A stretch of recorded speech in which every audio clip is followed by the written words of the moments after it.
alaikum téléspectateur ɓe ɓe darde o saydo haray meɗen ɗo hande kadi e ñaani ɗo e anniversaire 16e anniversaire super Weliya e DJ Ceerno Bari émission makko mo nandarma waɗɗo 16 ans de succès 16 ans de ɓeyananda hoorema ko landa ko haray ko ɗum waɗi tigui tigui on ko hande on anniversaire makko ɗo e ñaani night club min haalanno ñande e ñande super aray joni ñande o hunde kadi ko question aray ka aray joni aray gonko ɓen tako ngala ko ƴakkata ñi naata e nder daren ko honɗum fewndi toon anniversaire ko honɗum ɓe jokki ɓayi ɗo gandi communauté on woodino tiɓe no woodi noon kadi ɓe hewtali men ɗo tañƴini si ɓuuri ɗo seeɗa haray dammugal ngal on wata yiide dammugal ngal tigui tigui inchallah en naata e nder ɗaɓɓiten guineɓe ɓe ɗaɓɓiten ɓe annda hoorema ari ko soutenugol Ceerno Bari ɗo e ñani night club 16e anniversaire de émission Weliya wa Bob Sall kay gonge ma ñu xool gaay ci biir ñu xam lu ñuy li ñu nekkee quoi nga jéggal ma ci wolof nag yow may wax loolu nan jëm assalamu aleykum Ceerno Bari haray hande ne ɗo e ñaani 16e anniversaire de émission Weliya haray meɗen ina tum assalamu aleykum ko honno fewdiga Ceerno Bari ok waleykum salam DJ Madiou haray vraiment mi weltanike wa Dakar TV international émission ma aray joni o déplacé spécial ari pour 16e anniversaire émission Weliya de DJ Ceerno Bari à la radio Convergence FM la radio panafricaine 103.9 vraiment duuɓi sappo e joyi ko radio go mi wonno e fréquence go 107.0 mais cette fois ci nde ɗo hitande Allah waɗi ko 103.9 Convergence FM hara yi public guinéen o miɗo weltani fof wonɓe arde ɓe andi fewndo sarde no wayno c'est pas facile et puis kadi malgré ko fewndo kay buuyi ɓe annanda hoorema no nangga dogal no ramassa auto ji no heewi tew ɓe scooter ji eɓe auto ji vraiment c'est désolant quoi mais nak toujours ko mi nata on soyez les bienvenus mi weltanike caméraman ma mi weltanike directeur ma o e personnel ɓe annanda hoorema no gollude ka télé kon fof hara en wajirde public on après mi andi en aroya ka sifogol gatol aroya kadi public o landoɗa konno ɓeyri anniversaire o sallah jen ok merci DJ Ceerno Bari haray en naata e nder dañu dugg ci biir xool gaay foof waaw assalamu aleykum Ousbi Himaya aleykum salam DJ Madiou Mali Ousbi Himaya ko noon hande koyɗe ma ɗo e ñaani night club koyɗa ɗo l'anniversaire DJ Ceerno Bari e ga jikino Ousbi Himaya voilà soutenance DJ Ceerno Bari parce que gonɓe ko fi Guinée fof won ɗo quoi ay DJ Ceerno Bari min arɓe soutenance makko ara min kadi min ande molɓe hewɓe mawaɓe ko DJ Ceerno Bari neɗɗo men hen fof quoi DJ Madiou Mali ok ko noyiɗa e anniversaire on 16e anniversaire de émission Weliya de Ceerno Bari hande a hewti ñaani ɗo ko noyiɗa situation kono way woni commence on non vraiment nous won là-bas quoi ande moom vraiment goɗɗum ɗo quoi ko kesu woni nder ga quoi ay ga malgré non ko kesu woni nder ga Ousbi Himaya kadi waɗa ga kesu ay ga ara no laaɓe koye ma ok Ousbi Himaya ko noyiɗa e Dakar TV no déplacé ari ka émission Weliya e anniversaire émission Weliya non Dakar TV active welde ha woni Weliya kadi ko ay ga Dakar TV fimo ko ɗo ga ɗon fotini fof quoi mais bientôt Ousbi Himaya ko Dakar TV ga merci beaucoup Ousbi Himaya affaire bi nan lay demee quoi parce que yaa may wax lu wolof nag man wolof moom dégguma ko en daara jama on kadi ko oɗo kadi e ƴette goɗɗo go daaren o haalane ko wonɗum kanko kadi andiɓe ga e mi anda man honno way Badji artiste Badji honno way Badji ko noon hande koyɗe ma ɗo e ñaande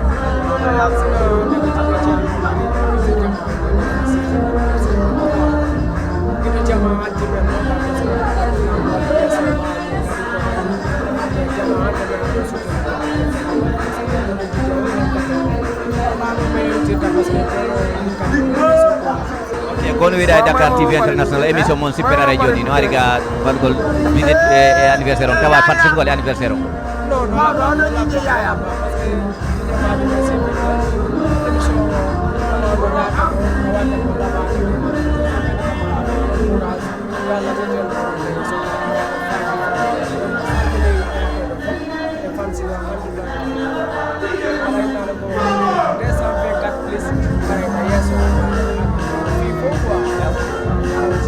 merci big up Ado Jombo merci Bob Sarr waaw yaa ngi gis gaay sa gaay ñu ngi wax de waaw nañ jëm ci biir Bob Sarr sama caméraman nañ jëm ci biir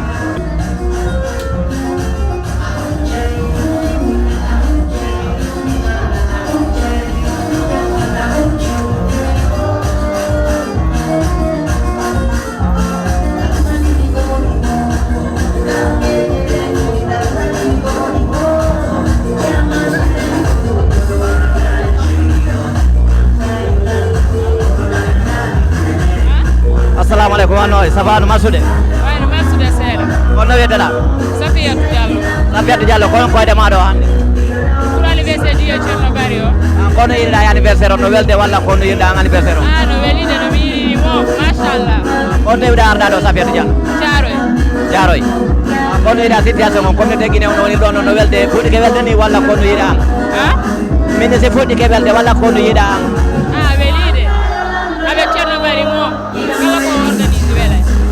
kono wiɗa e Dakar TV international minata guine ɓeɓe kala pullo marɗo haajo ɓe wallitomoɗa nani se ala mo ala haajuɗa ɓe wallita yiga Cerno Bari pour en cas que ɗoga sew organise o yiga Cerno Bari wallitomoɗa merci beaucoup nani kono wawɗa wiide communauté guinéen e fiye o télévision Dakar TV international harayla weltanoɓe fof maɓɓe haray golle ɗe yaaru yesoɗa merci Bob Sarr nanje ko hol kenen encore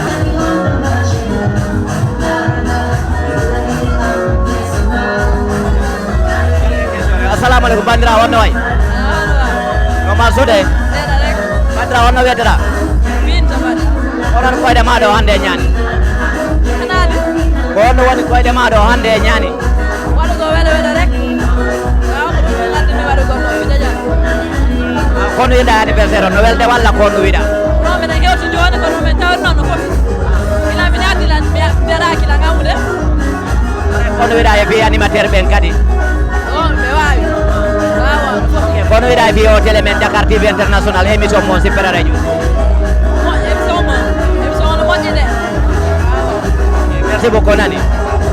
ade fuɓe Fouta ɓe sosoɓe manikaɓe somaɓe begaɓe kala mo nan waro won darde men o sayɗo aray ande mo anniversaire ko touru Ceerno Bari e convergence FM ɗo andi ko super welia hande watta e ɓawa mo may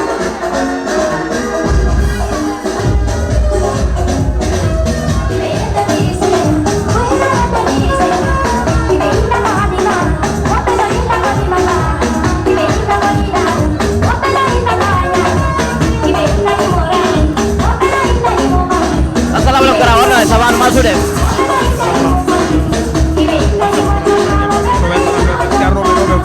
kara ñoo no wetera vraiment mi weltani harnoɓe ɗo oɗum adduma ɗo hande vraiment ko weltana ko jama o fof quoi depuis kerma sa weltani ko jama o fof ko tewɗe arɗa anniversaire ɗo hande vraiment hande mi yiiɗo nouvelle go kadi quoi nouvelle go kadi quoi jama fof no weltana quoi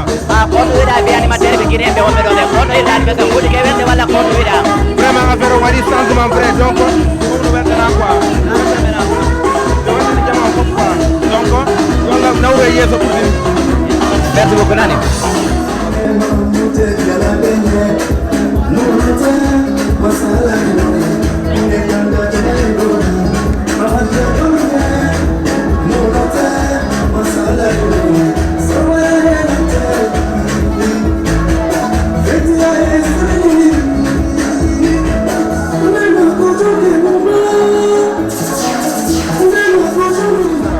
masude Diallo hande ko turume walla ko no wiɗa turu Ceerno Bari seedema anniversaire émission weɗiya way Diallo ko no wiɗa ɗo hande donc ala men kadi wonɓe heɗi ɓeɓe dade kammadi wonɓe dade tanga tigi fo anniversaire Ceerno Bari deuxiéme anniversaire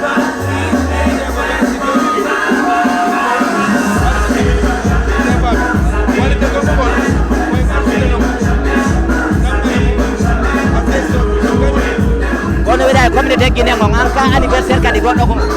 wa mais public o kañamaɓe wonde ɓiɓɓe kikine jama ñalal n'est ce pas donc aray koye mi wallito en mi waɗiti ke ko nafa men e fof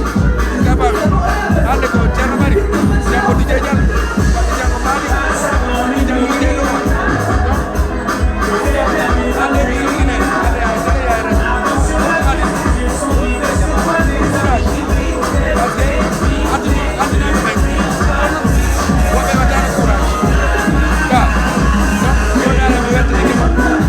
wante golle lamare Dakar TV kada weltana Dakar TV weltani kema joyeux anniversaire Dj Ceerno Bari merci beaucoup de ko kala jom honno way ça va alhamdulillah no marsude seratu radio ko non koyɗe ma ɗo hande vraiment laari ɗo fi anniversaire grand Thierno Bari ko grand Thierno vraiment ko grand frère avec qui l'a fait donc mais ari ko la 2004 da no dire mais vraiment que la ko me ando dire sentiment et respect vraiment ko non di moy wono to la kala ko me ino mo grand ko no fi fala wala to la ando to règle vraiment et der les téléphone partout ko me yari ko grand frère vraiment la veta ko grand Thierno Bari vraiment ko ko andi ni men no vraiment vi ji ko nana wala ma argol nyaari kila ko me wonno 2004 ha 2005 ha 2008 ha bedo ko me wonno vraiment me ina mi joye anniversaire grand Thierno Bari weltan ko vraiment me jokka mo ha bo mo vraiment me wakki awa kono wida émission mon super radio do Dakar TV international sen keso vraiment super radio toujours no masuda vraiment na yeditade chaque jour jamma yalla no me na yeditade ko émission wona de o me na yeditade ara me na dari fimo me na tori Allah la no pour tayande yeso pour ta andede international ma national partout a bo ona gar me na weltan vraiment super vraiment jije be pour la weltan jije o jije jawe jije jallo e jije abdalle jije be ko won be do ko tele kono ko jije madiu e gido mama ya vraiment groupe senes kine won be do la weltan ko merci beaucoup grand Diong ara ra firme ngi ne ay Abdoulaye Diallo photographe IFDC Dakar ko inshallah merci beaucoup nani merci beaucoup no marsu de na lato alhamdulillah kono ko de ma do hande okay be ngari anniversaire dike Thierno Bari kono yedo anniversaire on foti ke welde walla no weli moƴƴa no no welde moƴƴa kono yedo e communauté guinéen on ko yido donc no moƴƴi ara di wala asude ko animateur de walla kono wida anga no moƴƴi nani ni no moƴƴi moƴƴano ma depuis o tiyari yimɓe no gaano pijede moƴƴano ok kono yedo e émission mon donc e Dakar TV ara joni Dakar dum super ara joni kono yedo mo donc e Dakar TV c'est keso ok suka moƴƴi ndara émission Dakar TV super ara joni no moƴƴi moƴƴano ko mi Mariam Diallo ara yimi ko mina kam ko yo men dar nani Dakar TV en tant que jigge Madi Diallo fa e Mariama Diallo ko de arda dar goldo fe ande arda kan anniversaire do wiɗa o tawi wuda arda do ande kan anniversaire do mi ko tilde ɗo mi wi quoi merci nani merci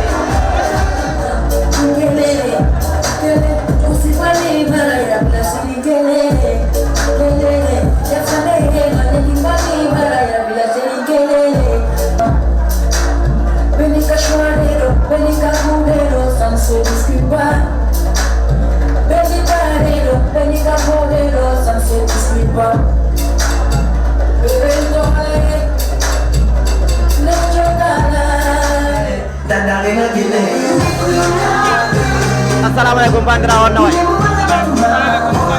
masude kono ko de ma do hande Mariam mi golle anda dudi do hande mi Thierno Bari way noddude men do hande hande bañina hulade fo do hewti do mi de welti mi do ko be hakki weltu pesino dal mi hakki weltare kono yida affaire on foti ke welde anniversaire on foti ke welde walla kono yida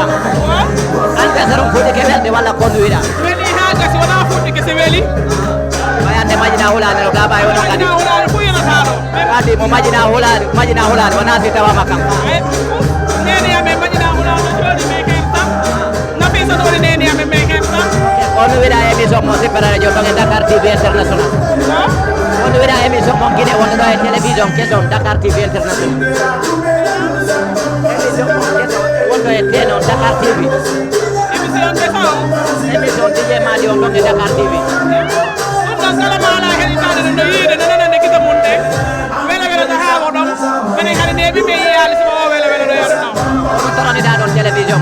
na men torani masina yo yaro yeso judo sawa yaw bo jage man na sis rubet gad wala ma sa tanka fi tay machallah DJ ko ko suñu xol muy arrivé lu neex dañ tay mene malgré dégguñu mais musique bi neex na waaye noo gisee anniversaire bi machallah lan ngay sant ci communauté Guinée ñu jàppalante ak animateur yi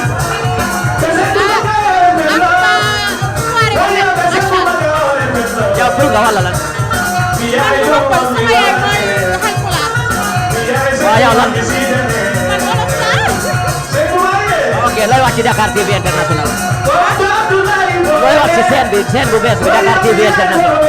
waaw di leen ñaanal ci kaw ci kanam bu baax yal na leen yàlla defal jàmm yàlla yokk seen xéewal jàmm li ngeen di def neex na macha allah kontaan nañ ci yéen. jërëjëf dégg nga merci beaucoup. Otto numu gabanje para bebe puisque buhoti wa semanto pardon ko wona officiel. Merci Danko Koda Sokuda, merci auditeur de l'émission Welia. Merci encore à Amadou Kourawa depuis Kamassar. D'accord, merci. Tiens bari. Makias ba ma do. Mi fala ka invité de vos roga pipuro mi ko invité de vos saga bien on a fait tout le monde des années, tout le monde. Invité ma femme Koto. Joyeux anniversaire. Tierno Bari. Joyeux anniversaire. Encore. Happy birthday To you. Tierno Bari. Happy birthday to you. Tierno Bari. Happy birthday To you. Nobody. Happy birthday To you. No. Nyala. LTT. Tierno Bari. Nyala dele. LTT. Après this boot and Lucy. This boot and Lucy. This boot and Lucy. Koto Tierno Bari. Aku